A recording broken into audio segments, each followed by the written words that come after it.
आज के इस प्रेस कॉन्फ्रेंस में मेरे साथ उपस्थित भारतीय जनता पार्टी के प्रदेश के अध्यक्ष और सांसद श्री दिलीप घोष जी, हमारे राष्ट्रीय महामंत्री श्री कैलाश विजयवर्गीय जी, हमारे वरिष्ठ सहयोगी पूर्व में सांसद स्वपन दास गुप्ता जी, हमारे चुने हुए नवनिर्वाचित विधायक सुधेंदु अधिकारी जी, श्रमिक भट्टाचार्य जी और यहाँ उपस्थित हमारे सभी सांसदगण, वरिष्ठ सहयोगीगण, भूपेंद्र यादव जी हमारे महामंत्री, दुष्यंत गौतम जी हमारे महामंत्री, दिनेश त्रिवेदी जी, सभी वरिष्ठ सहयोगीगण, हमारे मुखर्जी जी, तरुण चुग जी हमारे जनरल सेक्रेटरी और यहाँ उपस्थित हमारे मीडिया के साथी।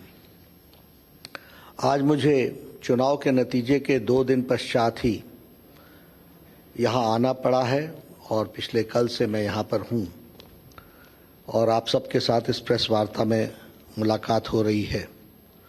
मैं ये कहना चाहता हूँ कि जो बहुत ही निर्दयता से किलिंग्स हुई हैं हमारे बंगाली जनता की और बंगाल में रहने वाले लोगों की, इसकी मैं तीव्र निंदा करता हूँ, कंडेम करता हूँ। The brutal killings which have taken place after the results, I condemn it, and certainly we also stand by the people of Bengal and all citizens residing in Bengal जिनके साथ इस तरीके की घटना घटी है। मुझे इन घटनाओं को देखकर पार्टीशन के दिन याद आ रहे हैं। This makes me remember the partition days. और मुझे वह भी याद है 16th of August 1946 when it was a direct action day, जब डिक्लेयर किया था उस समय। और मैं ये कहता हूं कि 16 अगस्त 1946 जब मैं याद करता हूं, डायरेक्ट एक्शन डे की बात करता हूं, तो मैं उसी के साथ साथ आज जो 2 तारीख की दोपहर के बाद घटनाएं घटी हैं, that also is like a खेला होबे डे। वह भी खेला होगा इसकी तारीख। और नंदीग्राम में जो ममता जी ने कहा था और जो आपने अभी इस स्क्रीन पर भी देखा है, वो खेला होबे डे वह 2 मई बन गया। ये हमको ध्यान में रखना चाहिए। और जिस तरीके से नरसंहार हुआ है, जिस तरीके से ब्रूटल किलिंग्स हुई हैं और जिस तरीके से ममता जी चुप रही हैं, पूरे 36 घंटे 36 hours acting care taking chief minister चुप रहे, यह बताता है उनकी इन्वॉल्वमेंट का। Mamta ji's silence speaks about her involvement, and she starts her 3rd term with her blood on her hands. वह अपनी 3री टर्म की शुरुआत उनके हाथ में लगे हुए सने हुए खून के साथ प्रारंभ होती है। ये मेरा चार्ज है। अगर हम इंसिडेंट्स को देखें, I have been to the places, अगर हम इंसिडेंट्स को देखें तो हमारे ध्यान में आता है कि the TMC workers have targeted the BJP grass root level workers.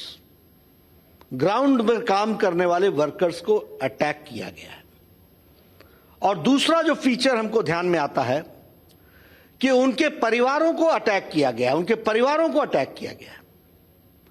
There families have been attacked and especially the target has been women. महिलाएं टारगेट बनी हैं और टारगेट में महिलाओं का मोलेस्टेशन एंड रेप केसेस ये सामने उभर करके आया है। इसीलिए जब चुनाव के प्रचार में हम बोलते थे कि महिलाएं सबसे ज्यादा अनसेफ हैं वेस्ट बंगाल में, तो मैं सच था। हम जनादेश का सम्मान करते हैं, लेकिन जनादेश से सच्चाई छुप नहीं सकती। Women have been molested and rape cases have taken place.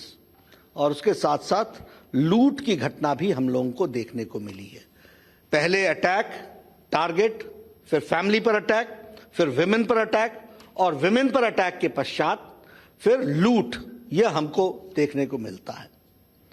When I talk about 1946, it was British Raj, और उस समय भी ब्लड बहा था, and the soil of Calcutta and West Bengal वो ब्लड से सना था।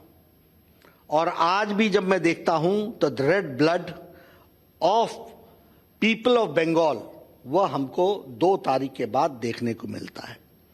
और इसलिए मैं ये कहना चाहता हूं कि जहां मैं इसकी भर्त्सना करता हूं, वहीं प्रजातांत्रिक तरीके से इन सब जो कुत्सित विचार हैं,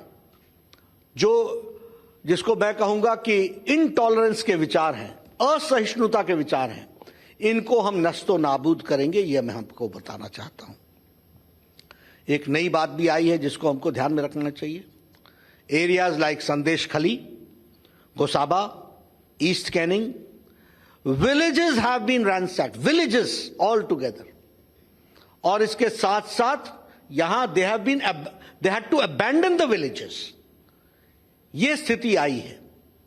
और इतना ही नहीं, लोगों को बॉर्डर डिस्ट्रिक्ट से, कूच बिहार से और उसके ऊपर से लोगों को जाकर के असम में भी रिफ्यूज लेना पड़ा है, असम में जाकर के अपनी जान बचाई है, यह परिस्थिति आकर के खड़ी हुई है। और जब मैं ईस्ट कैनिंग की बात करता हूं और इस इलाके की बात करता हूं, लास्ट ईयर ये वही एरिया है जहां इनको अम्फान की त्रासदी सहनी पड़ी थी, और इस साल इनको ममता फान की त्रासदी झेलनी पड़ रही है। They have abandoned their villages.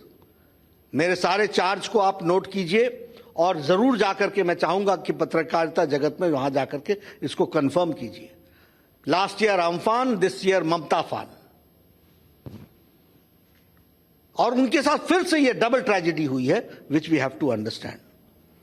Friends, अगर मैं इस ट्रेजेडी के बारे में कहूंगा, ठीक है, जनादेश में ममता जी जीत गई, लेकिन मानवता हार रही है। 2 तारीख के बाद जो घटनाएं घटी हैं वह स्पष्ट बताती है कि बंगाल के बारे में जो हम सब लोग चाहते थे इस बंगाल को बनाने का, वह ममता जी के चुनाव के नतीजे के साथ साथ बिफरता और बिखरता हुआ दिखता है, यह मैं बड़े स्पष्ट शब्दों में कहना चाहता हूं। अगर मैं बात करूं हमारे लोगों की, तो मैं जब ये लिख रहा था और आपके लिए नोट करके आया था, तो उस समय मरने वालों की संख्या 9 थी। आज जब मैं अभी पहुंचा हूं 2 घंटे बाद, तो जान जाने वालों की संख्या 14 पहुंच गई है।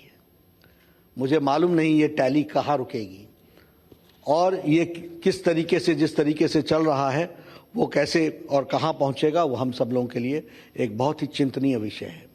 लेकिन यहां मैं ये भी कहना चाहता हूं, BJP stand strongly with every BJP कार्यकर्ता।